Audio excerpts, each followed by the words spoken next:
Hello to my quest for getting this slide presentation correct. This would now be the 5th time I've recorded it, and each time I've made a simple arithmetic mistake. So let's see if I can do a little bit better this time.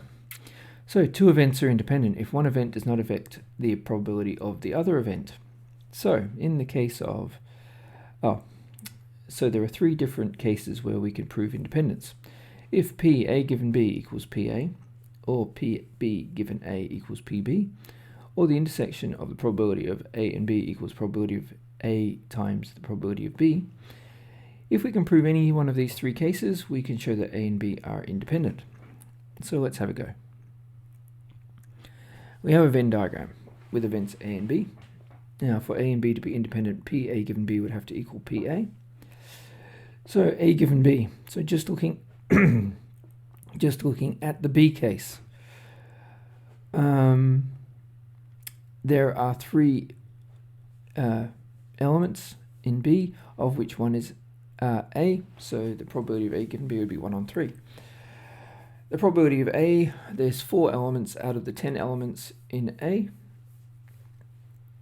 Now a third doesn't equal 4/10, therefore A and B are not independent, they are dependent. We can show that with a tree diagram because if they're independent, the probabilities shouldn't change whether A happens or A doesn't happen. So the probability of A is 4 out of 10, which we learned earlier, which would mean the probability of not A would be 6 out of 10. If A occurs, the probability of B, so if we're just looking at the A circle, probability of B would be 1 out of the 4 choices. And the probability of not B would be 3 out of the 4 choices. Nice and easy. Now, if A doesn't occur, if we're just looking at these two here, we have 6. If not A occurs, then the probability of B would be 2 out of the 6, which is there, and not B would be 4 out of the 6. Now the question is, does A or B whether A happens, does that affect the probability of the B's? And that's a quarter. That's a third. That's 3/4.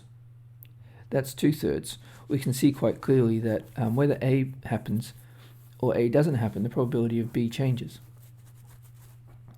as expected. Now, let's have a look at a case where that doesn't happen. So in this case, we've got a different Venn diagram. Let's check that I've added up properly. 6 plus 3 is 9, 10, 11, 12. Yes, it's out of 12. Probability of A is 9 out of 12. Probability of A given B is A given B, B. So 3 out of 4. That's 3 out of 4. That's 3 out of 4. They're equal. A and B are independent. Probably should fix that up.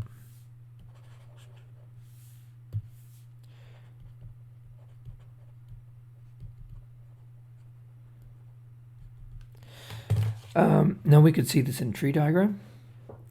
And we're going to see something different this time. Probability of A is 9 out of 12. No problem with that. We can work that out easily. Not A would be 3 out of 12, therefore. Looking at the probability of B occurring given that A's occurred. So here's the A circle. Probability of B is 3 out of 9. And the probability of not B is 6 out of 9. Easy enough. Looking at not A, which is these two regions here, this B only and the outside region. Probability of B occurring is 1 out of 3. The probability of not B occurring is 2 out of 3. And we can see that whether A occurs or A doesn't occur, the probability of getting B is 1 out of 3. We could simplify that in both cases, and the probability of not B is 6 out of 9, or 2/3, in both cases. And whether we start with A or start with B, we find that the answer is the same. I've done the same here, but backwards this time, done B first and then A. When this occurs, we say that A and B is independent, and that's what this test is actually testing for. Whether A occurs or B occurs first, it doesn't change the probability of the other occurring. So it's not necessary to draw a tree diagram to prove independence. We can do the tests, and for multi-stage events with replacement, the successive events are always independent. Of multi-stage events without replacement, successive events are always dependent. So replacement, independent, without replacement, dependent.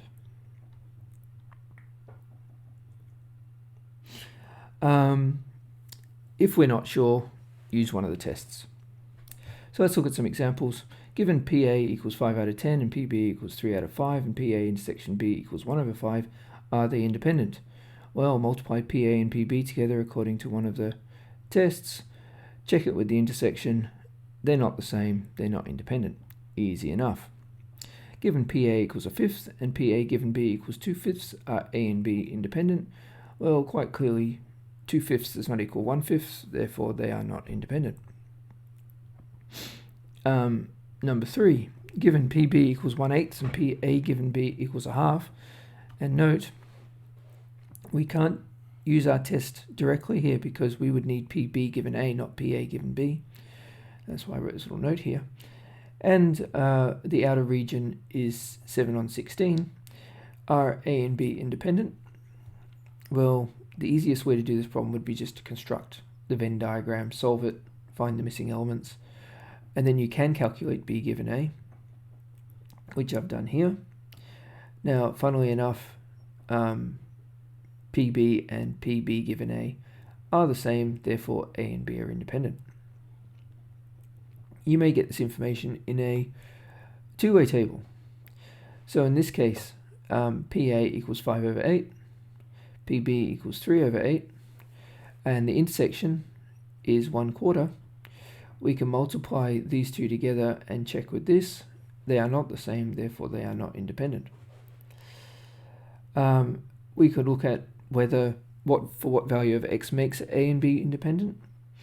So to be independent, PA would have to equal PA given B. PA is equal to 3 on 6 plus x, because the sum of the elements needs to be 2 plus 1 plus 3 plus x, which is 6 plus x. That's why that's up there. PA given B is 1/4. Looking at B, 1 out of 4.